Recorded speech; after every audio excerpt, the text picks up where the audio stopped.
हमेशा दूसरों को खुद से बेहतर समझो।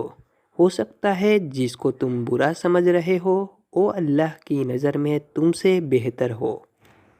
नसीब बेशक अल्लाह के हाथ में है, मगर दुआओं का इख्तियार उसने हमें भी दिया है, और दुआएं ही तो हैं जो तकदीर बदलने की ताकत रखती हैं।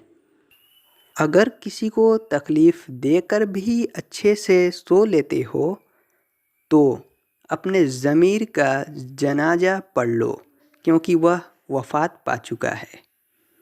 किसी की तहज्जुद भी काम नहीं आती और किसी की क़ज़ा भी कबूल हो जाती है। बात सारी नीयत की होती है।